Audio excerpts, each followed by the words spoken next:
Happy birthday to you. Happy birthday to you. Happy birthday, dear Christian. Happy birthday to you. Make a wish. Philip, give him how many spankings? 16. Count in. Ready, go. 1, 2, 3, 4, 5, 6, 7, 8, 9, 10, 11, 12, 13, 14, 15, 16. Whoa! A sock to grow a block and a pinch to grow an inch.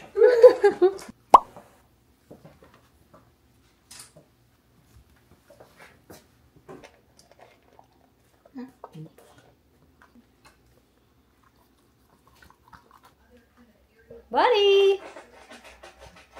Buddy! You're ignoring Philip. Buddy, you're ignoring Philip. Bud, look at you. What do you want, buddy? Buddy, look. Philip is talking to you. Philip is talking What to do you. you want, buddy? He's asking you, what do you want? There you go, rub his belly. Rub his belly. Belly rub. He wants a belly rub. Hello everyone. Kumusta? I hope you're doing fine wherever you are. And stay warm. Dito sa aming lugar ay medyo malamig na. Hindi pa naman yung sobrang malamig talaga, pero yung rito ngayon, yung lamig ay talagang kailangan mo nang magsuot ng jacket. Hindi pa naman kailangan magsuot ng makapal na makapal, pero kailangan magsuot lang talaga ng jacket. Iwas magkasakit. I need to mount my GoPro here in case na kailangan kong pumunta sa sa Nixa dahil may kukunin akong something para sa aking panganay dahil birthday niya ngayon, 16th birthday. So dahil may pasok, napag-isipan namin na i-celebrate this coming Saturday para at least makapunta yung mga kaibigan namin at makapaglaro kami ng bowling. Celebrate namin siya by 5 p.m. Tama lang dahil yung mga kaibigan namin nagtatrabaho. Tinitina ako ang buhok ko kaso lang nakukulangan sa tina. Yung 2 box ng hair dye, hindi siya talaga enough sa buhok ko. Kasi ito ang nakukulayan ng ito. Diyan, ibabaw, part ng aking bangs. Tapos part dito sa ilalim, yan. Ito, pero ang dito black pa. Ay, kaya pag ginaganon ko ang camera sa taas, nakikita nyo yung ulo ko. Parang tingnan. Parang lampaso. Tingnan nyo naman, parang lampaso talaga yung itsura. Dahil brown nga siya dyan. Medyo late na nung nag-text sa akin yung taga bowling center na nandun na raw yung bola, ready na raw. Kaso lang hindi na ako makapunta dahil kasama ko na ang panganay ko malalaman na niya, kaya hindi na maging surprise, kaya bukas na lang ako pupunta. Maaga puntahan ko doon, dalhin ko yung isang bola niya para yun mismo ang basihan ng kaniyang finger holes. Ngayon kain muna ako dahil gutom na gutom talaga. Meron akong rito leftover na kanin at meron din ako leftover na adobo. Ayan, kunti lang niluto ko.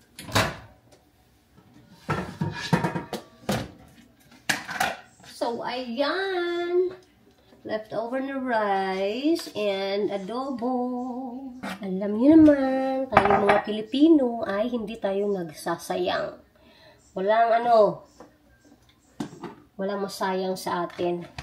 Pag ang pagkain ay hindi pa sira, kinakain. Diba?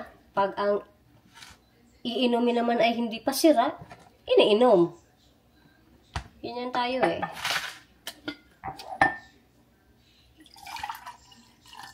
Ayan guys, banat. Gusto ko sana lagyan ng soy sauce itong kanin ko. Kaso lang wala na akong yung Filipino soy sauce. Naubusan na pala ako. At ito naman ang kape, ayan. Kunti na lang. Half lang siya, kaya ayan. Tutudasin ko na para di masayang. Nalimutan ko kung nahugasan ko ba ito kanina or hindi. Tingnan ko nga kung malinis ba. Ay, oo. Nahugasan ko nga pala. Hindi ko maalala eh. Nag-iisip ako kanina pa nung nandun pa ako sa parking lot. Iniisip ko kung nahuhugasan ko ba itong mga nasa dishwasher natin. Kape. Ayan ang kape guys. Ininit ko lang siya ng konti dahil medyo malamig. At syempre, while kumakain ako, manunood ako ng Chinese drama guys. Naku, wala na talaga to. Addict na talaga ako sa Chinese drama. Hindi masyado sa Korean drama, pero sa Chinese drama, good Lord. Kahit sumasakit na yung puwet ko. Hindi ko na sinasabi sa asawa ko na sumasakit na yung puwet ko dahil sasabihin niya, kasi naman ikaw, alam niyo naman yung Chinese drama na ang haba-haba, minsan 70 episodes, 67 episodes. Shh, guys! Yung mga kasi, English movies na, lalo na yung mga baguhan na mga movies ngayon or mga shows, yung mga bibig nila, they always, use curse words. Kaya, ayaw ko noon kasi parang dumudugo yung tenga ko. Ito ang app na ginagamit ko guys. Dito ako nanonood lahat ng Chinese dramas. Kahit Naku, pag ito ang gagamitin yun, naku, baka maging tulad din kayo sa akin, magiging addict na sa kapapanood ng Chinese drama.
(8:32 p.m. dito.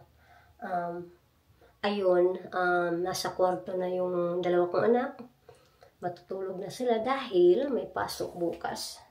Kaya ako ngayon, naisip ko na maglinis dito sa banyo namin dahil hindi ako nakapaglinis kaninang umaga dahil may pinuntahan nga ako. Kailangan kong punasan ang salamin dito sa banyo at saka itong counter. Lahat-lahat na. Pati yung shower at saka yung tub namin. Kailangan kong linisin. Ang asawa ko nanonood siya ng TV doon, pero ewan ko kung nanonood ba talaga kasi parang sa tingin ko natutulog, kaya di ko na disturbuhin. Concentrate na lang ako dito para later, pag ready na siya matulog, punta siya dito, ay makikita niya, may isip niya, naglilinis pa lang asawa ko, akala ko natutulog na, o diba?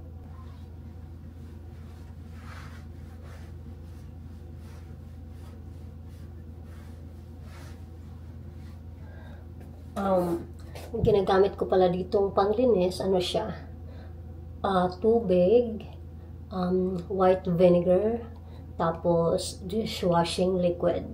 I-mix mo lang, tapos ito ang gagamitin mo panlinis kahit sa, glass table, sa salamin, o kahit saan-saan. Very effective.